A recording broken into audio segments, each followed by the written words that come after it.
Yo, it's your boy again. And this video is gonna basically be called Psychogeography and Family. As society becomes more corrupt and juvenile, what you'll notice and see is that we're creating environments that appeal to the superficial libidinal energy, meaning lust. Everywhere is becoming a brothel, a pawn shop, prostitution, palace, whatever you want to call it.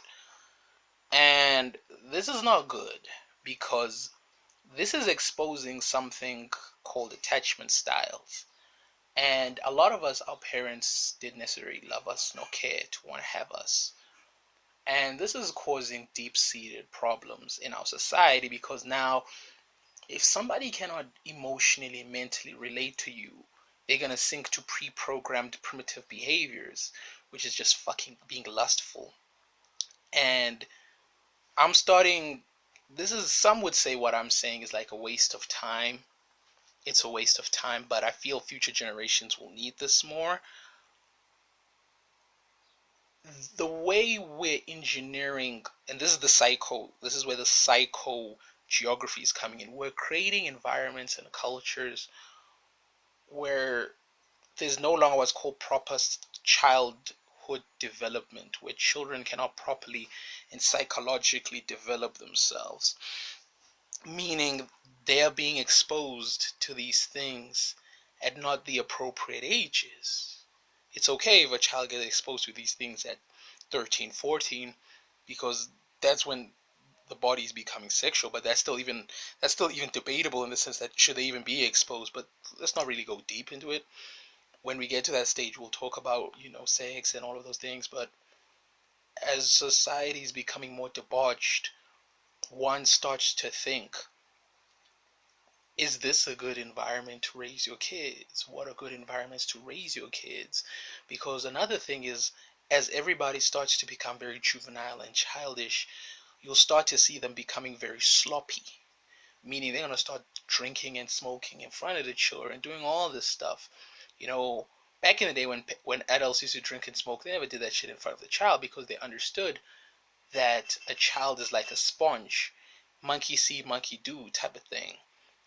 So when you are acting irresponsible and immature and unaccountable in that manner to somebody who's basically a book with no words, they're going to imprint upon that, and they're going to they're going to do everything to justify why that falsehood is true. Let that sink in, why that falsehood is true.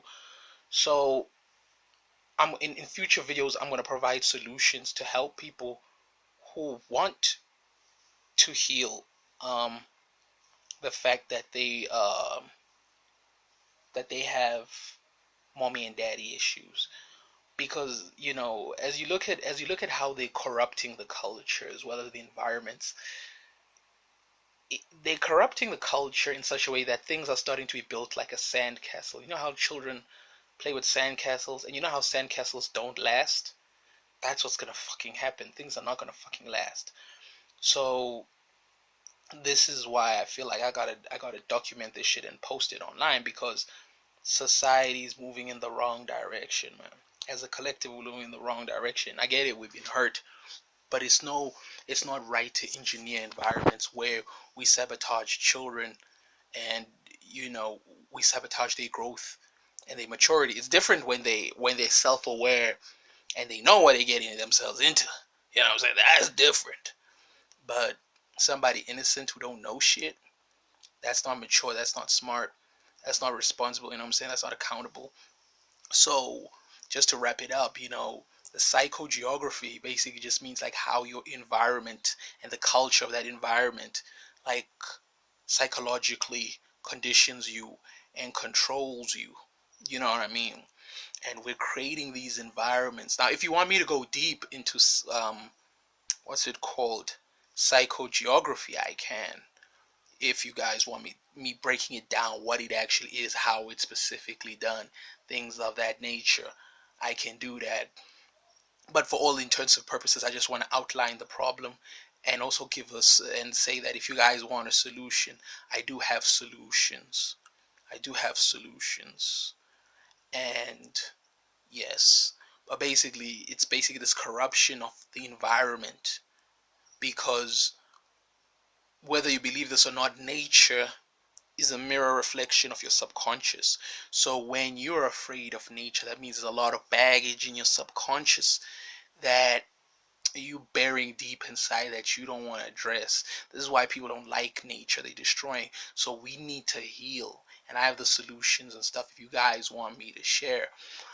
But nonetheless, I feel like I've gone long enough about how the environment, we're creating an environment that's not conducive for childhood development, childhood evolution and growth. That's why everybody's going through what's called arrested development. They stunted emotionally, mentally. Hence why everybody's just consuming and buying things, because they're emotionally wounded.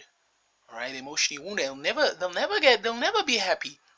I'm sorry, they'll never be happy because they don't have inner peace, and they're constantly consuming and acquiring things. You know, if you understand Freudian psychology, that's why they say buying things is consumption. It's the oral phase, the childhood development bullshit that I'm talking about. It's not bullshit, but you know what I'm trying to say. Hence why this is so fucking important, guys. It's so fucking important. But I'll check yous on the flip side. So yeah.